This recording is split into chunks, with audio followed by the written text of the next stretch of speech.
partiu para a nossa aula, né?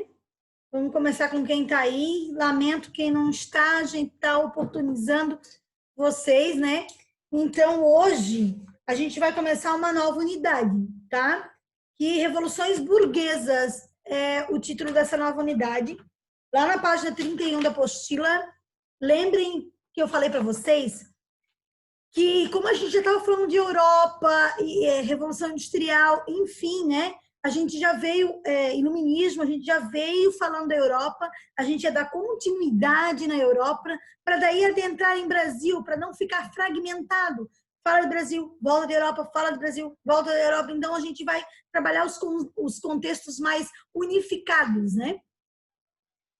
Para a gente poder ter esse entendimento melhor. Então, nós falamos de Revolução Industrial na nossa última unidade, as transformações ali no século XVIII que permearam a Inglaterra, né? E no século XIX que ganharam aí outros países europeus, Japão e Estados Unidos. Pois bem, a unidade agora que a gente vai estudar, Revoluções Burguesas, unidade 27, são transformações também que ocorreram na França, tá? E na Inglaterra. Então, as revoluções burguesas, nós vamos falar da Revolução Inglesa e da Revolução Francesa, certo? Então, as revoluções burguesas compreendem as transformações que ocorreram na França e na Inglaterra, tá? Transformações políticas, econômicas, sociais e culturais que ocorreram nesses dois países.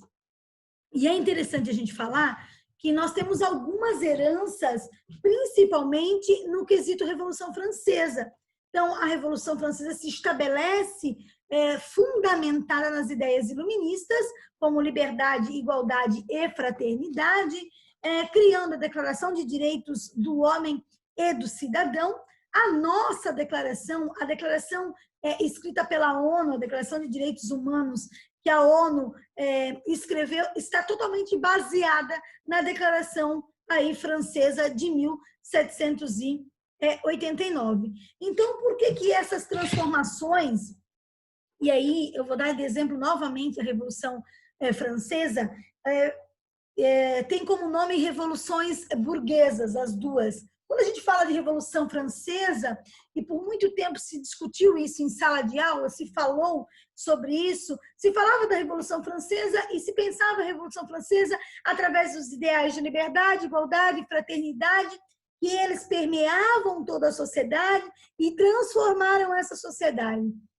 Mas transformaram essa sociedade para quem? A pergunta a vida de quem foi transformada? Será que efetivamente a Declaração de Direitos do Homem e do Cidadão atingiu a todos? Será que efetivamente transformou a vida do camponês, que era quem sofria mais, né, no contexto da Revolução Francesa? Quem arquitetou essas mudanças? Foi o povo? Ou o povo foi usado como massa de manobra para a burguesia se estabelecer o poder? É essa reflexão que a gente tem que fazer.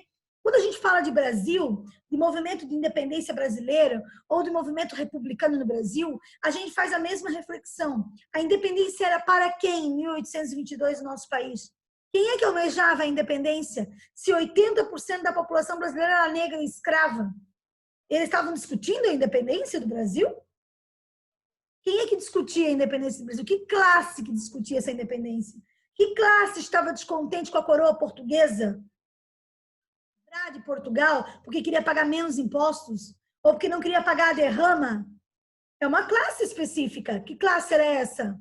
É uma classe de latifundiários, ou seja, é uma representação de uma pequena classe a nível do Brasil. A mesma coisa aconteceu na França. Então, essas mudanças que ocorrem com esses ideais muito bonitos de liberdade, igualdade e fraternidade, eles são para quem? A liberdade, a igualdade e a fraternidade. Tá? Então, é para um grupo específico. É para um grupo de burguês que quer a liberdade para comercializar, que quer a igualdade também no trato com o comércio. Não quer igualdade social. Então, a Revolução Francesa, como herança, que é muito importante, é óbvio, vai ter uma nova Constituição francesa, vai ter uma declaração importantíssima que vai sim garantir direitos civis, mas isso não significa direitos sociais. Tá? A nossa Constituição, a Constituição brasileira, ela é linda, a sua escrita. A gente lê ela, a gente se emociona, porque em um dos seus artigos ela fala: somos todos iguais perante a lei, sem qualquer distinção de raça, credo, cor. Aí a gente faz a pergunta: efetivamente, um único artigo da Constituição é cumprido? Realmente somos todos iguais perante a lei?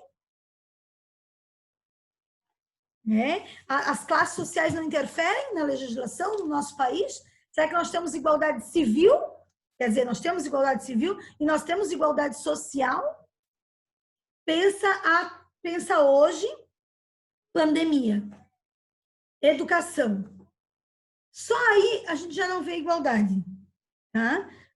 Nosso país, Brasil, mediante uma pandemia, um abismo gigantesco entre escolas privadas e escolas públicas. Tá? Entre a ideia de ensino à distância, ou nós temos jovens e crianças que estão desde o início da pandemia sem ter nenhum contato com o professor ou nenhum tipo de atividade. Porque não tem internet. A gente vive num país em que não tem energia elétrica para todo mundo. A gente vive num país em que não tem, as pessoas não têm acesso à internet. Eu não vou muito longe. Eu estava falando com uma professora ontem, e ela é professora do 2º ano do ensino fundamental, e ela falou: Joyce, eu não consigo fazer muita coisa. Porque os meus alunos, do público, né? Os meus alunos, eles não têm internet. Boa parte deles. Da minha turma de 26 alunos, só dois acessam as atividades. O restante precisa do telefone do pai, porque eles não têm. E o pai está trabalhando, e a mãe está trabalhando. Então, ela disse que ela não tem retorno das crianças. Então, olha esse abismo que é a desigualdade social.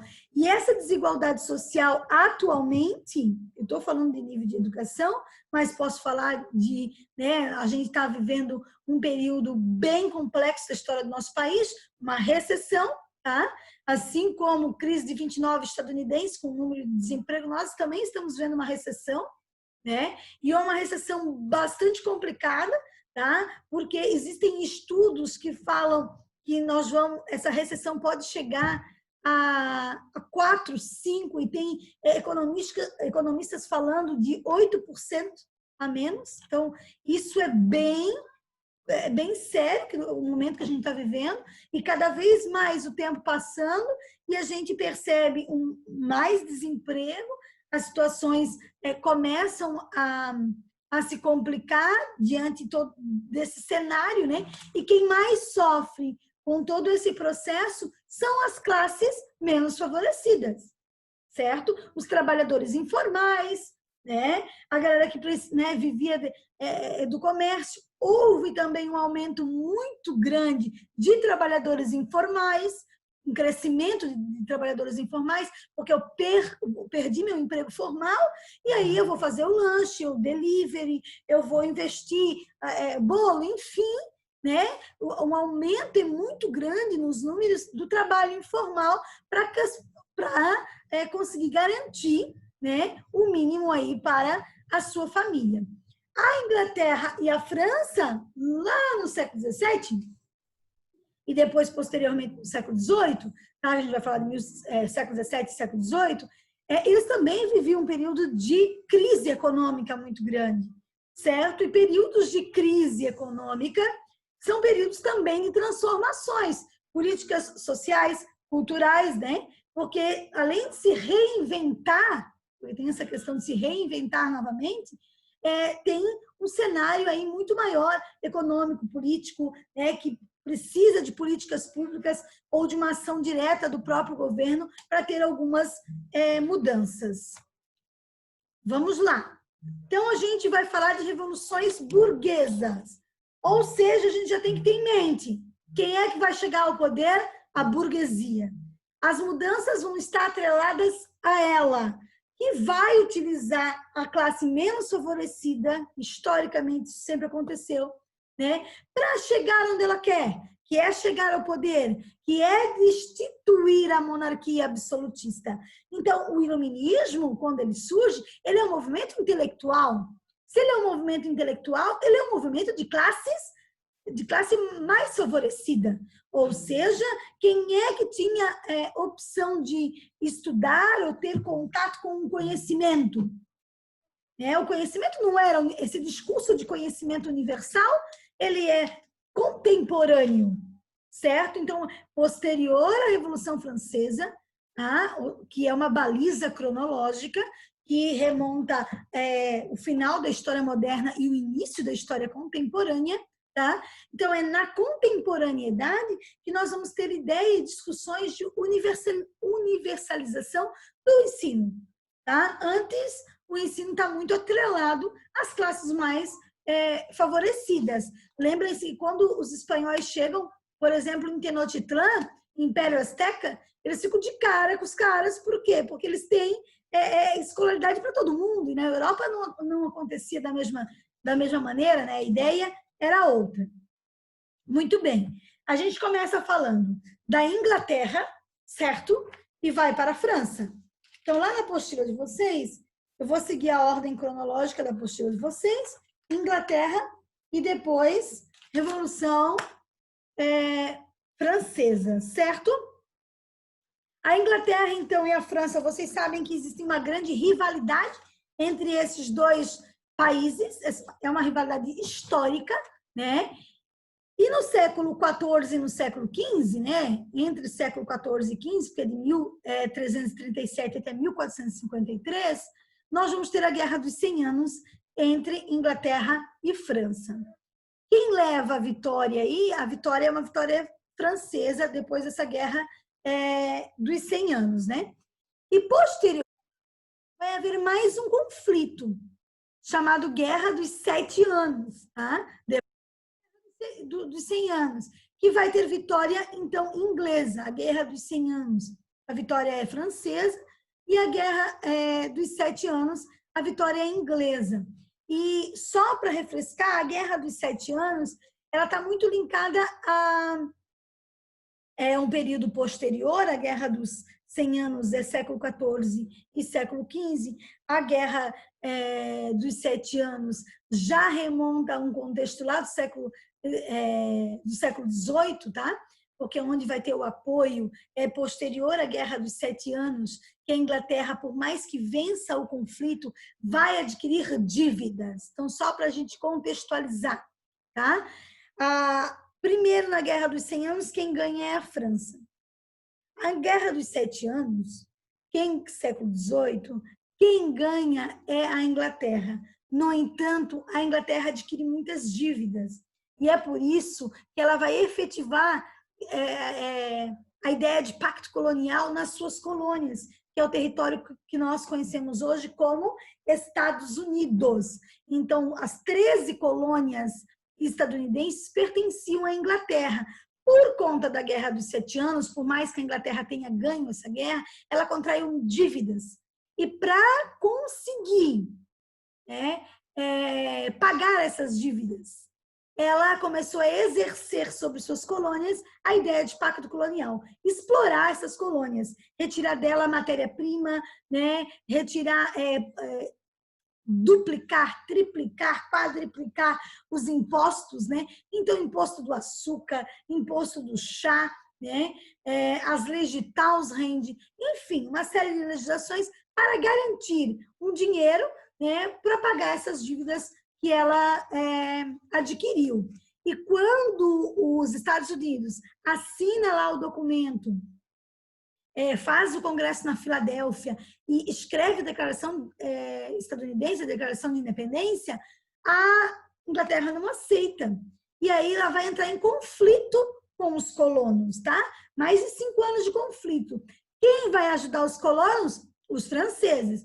Os franceses que estão endividados, os franceses que estão com inúmeros problemas econômicos, maior do que os dos ingleses, vão ajudar os colonos lá dos Estados Unidos, os colonos ingleses, né, que estão aí na formação do território que nós conhecemos como Estados Unidos, vão ajudar esses colonos a se livrar da Inglaterra. Depois a gente vai ver o papel de Napoleão, que não consegue invadir a Inglaterra, porque a Inglaterra tem uma marinha forte pra caramba, e aí ele decreta alguns bloqueios, né, como o bloqueio continental, para que não se fizesse comércio com os ingleses, certo? Então, muito bem. Historicamente, nós vamos ter um fortalecimento da burguesia. A gente tem que lembrar que na história europeia, nós vamos ter o sistema feudal, que vigorou lá na Inglaterra, que vigorou na França, inclusive a Revolução Francesa marca o fim de resquícios feudais na França, tá? Então, esse rompimento com o sistema feudal e com o mundo moderno que está se constituindo agora, faz com que haja um fortalecimento de uma nova classe social, que é o burguês, que é o comerciante, que é o cara que vai ter renda. Então, eu não vou mais ter uma sociedade baseada em servidão, clero, né? Que é aquela sociedade estamental, né? Os servos, o clero e a nobreza, certo? Agora eu tenho servos, clero e nobreza e burguesia. E cada vez mais está se tornando forte, cada vez mais está se tornando importante, financeiramente falando, ela não tem os mesmos direitos da nobreza, né? Ela não é nobre. E quando eu falo isso, é com muito rancor que a burguesia tem esse sentimento. Por quê? Porque eles têm dinheiro, eles vão ter mais dinheiro do que os nobres, de certa maneira mais influência econômica, mas não são nobres. Isso deixa a galera tipo, como?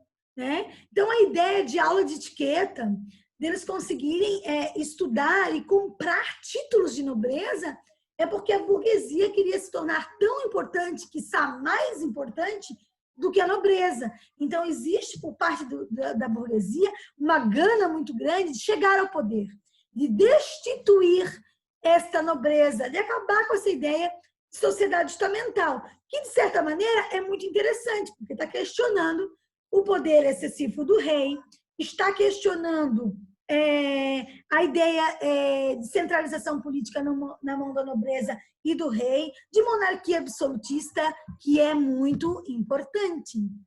No entanto, todavia, tá? Qual é o objetivo dela? Não é mudança estrutural. Ela não quer uma mudança para a população. Tá? O que ela quer? O que ela almeja? Uma mudança que beneficie ela própria. Né? Então, ela se auto-intitula importante e o objetivo dela é que ela consiga mudanças substanciais para a própria classe. E dentro da ideia de burguesia, nós vamos ter a burguesia mercantil, que é a burguesia ligada mais ao meio urbano, e os gentry, que é a nobreza rural, certo?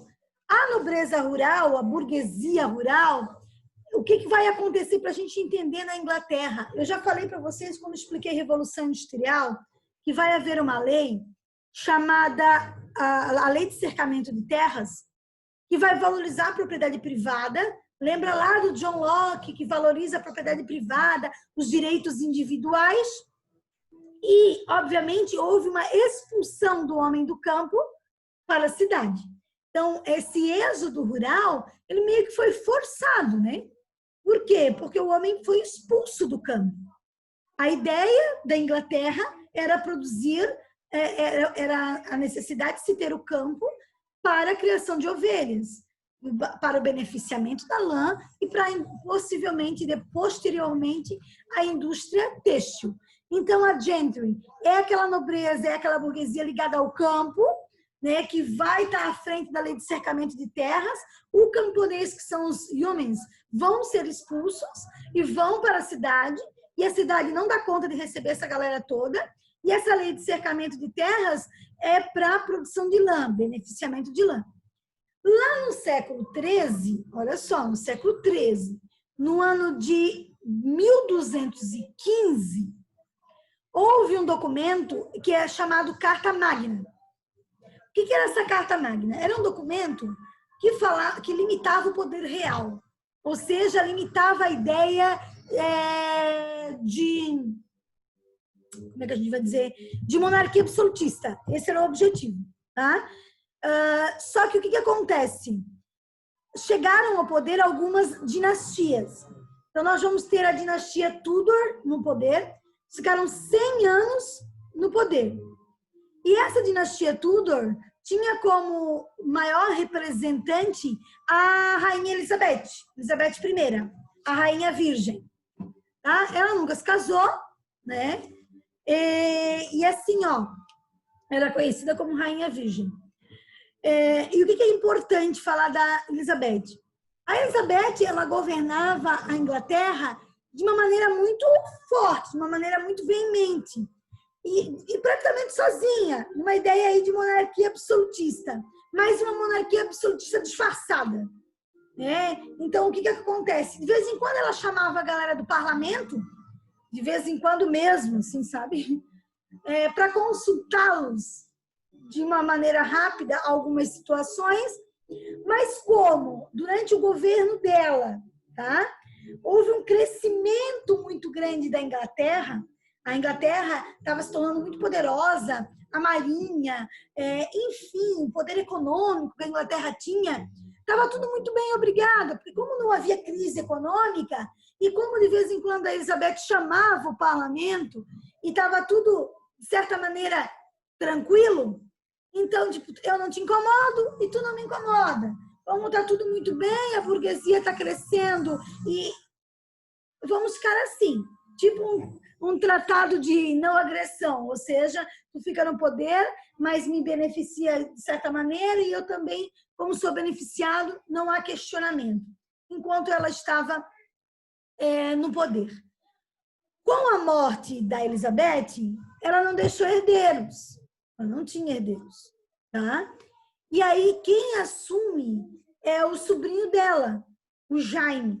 Jaime é primeiro da Escócia, filho da prima dela.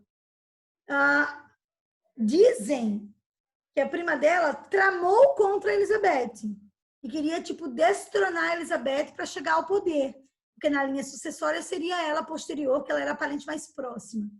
Não teve, depois de algumas pesquisas, não teve comprovação que a prima realmente queria matá-la ou causou a Elizabeth um... Mas a Elizabeth, por via de qualquer dúvida, aprisionou a prima por alguns anos e depois mandou matar a prima. Né? A prima perdeu a cabeça. E aí, é claro, que a Elizabeth falou, né, e publicizou que a prima foi morta porque estava tramando contra ela. Não teve comprovação nenhuma enquanto documentos que realmente a prima queria acabar com a Elizabeth, né? Mas morreu por conta disso. Com a morte da Elizabeth, o filho da prima dela, né, assume o poder, que é o Jaime I da Escócia. Então, ele vai assumir o poder na Inglaterra. Aí é que vai começar a gerar os problemas. Até então está tudo tranquilo, né?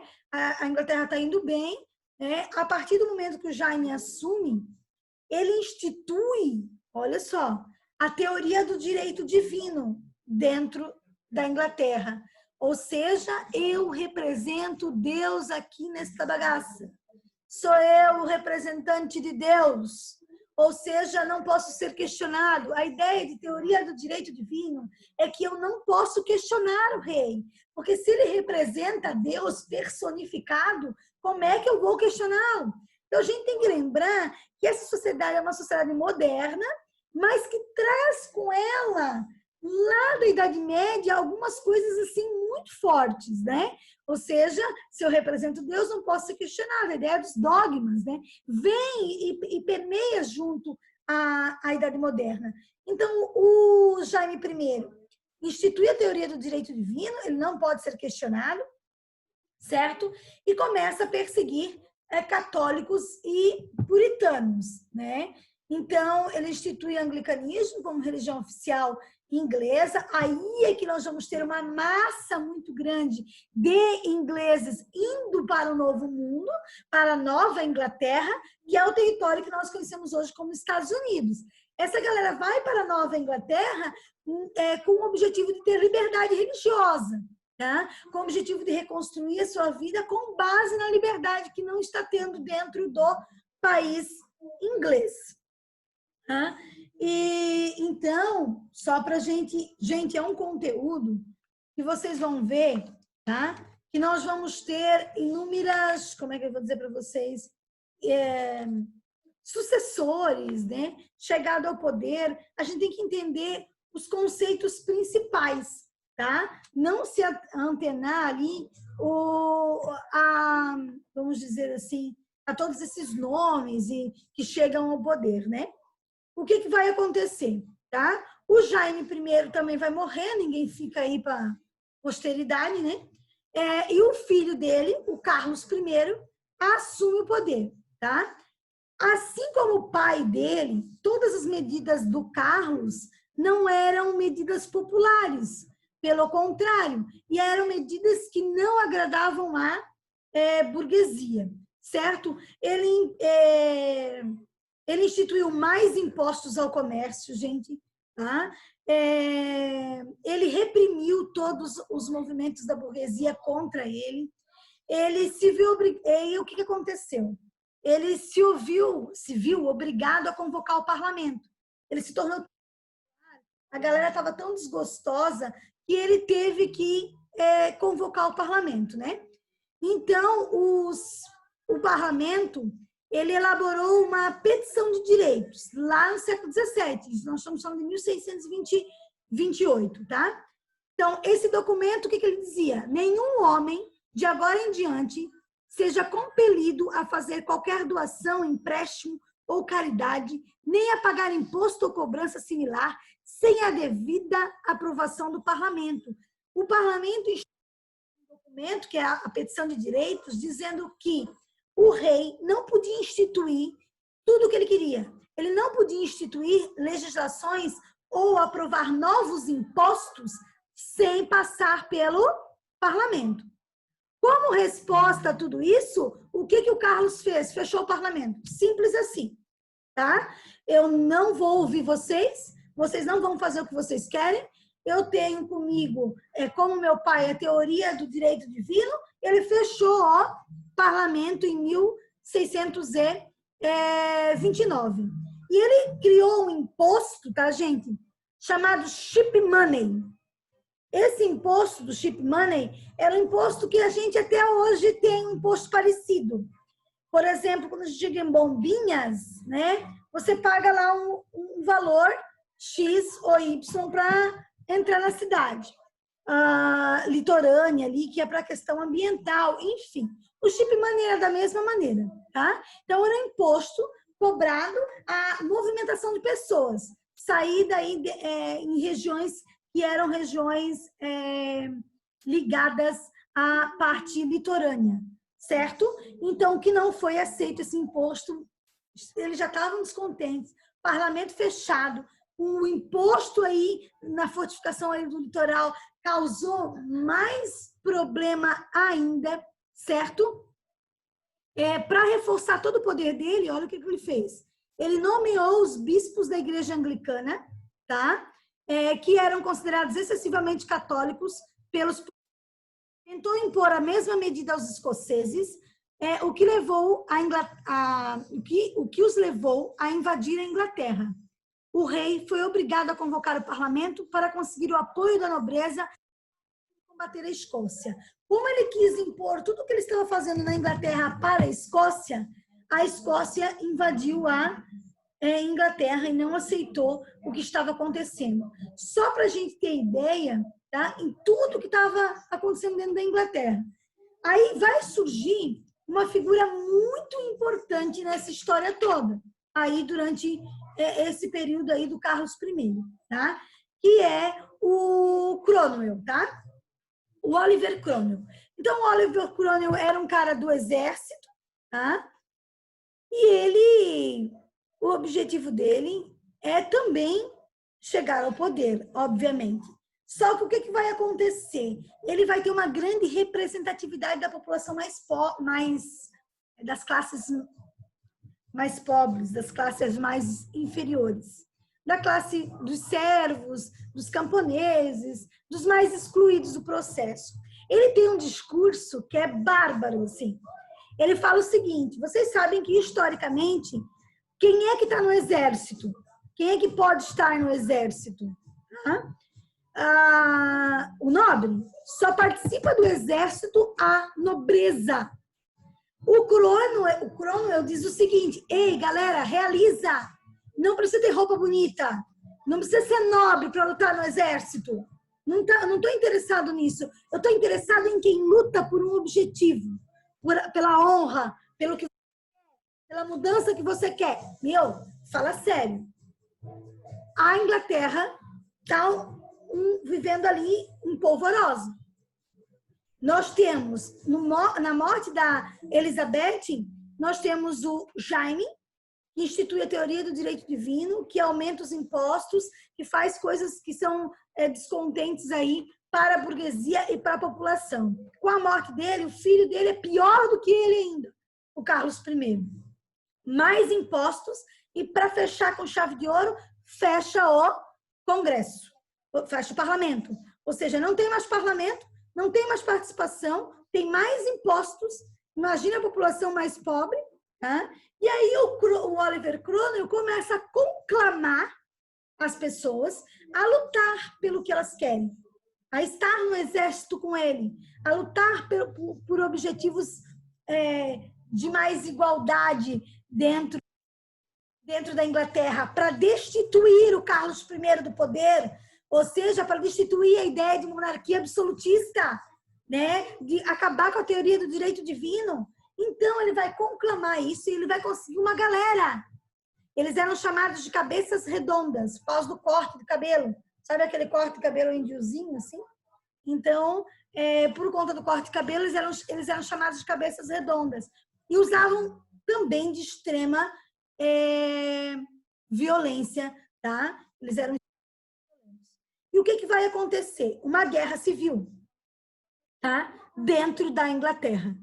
De um lado, nós vamos ter quem é a favor do Oliver Cromwell.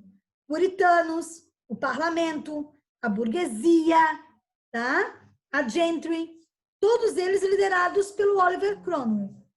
Do outro lado, os católicos, os anglicanos e a alta nobreza. Já vou falar a diferença entre puritanos e católicos, tá? Só para vocês entenderem. Falta 1 minuto. Eu vou fechar essa reunião e vou abrir outra, tá?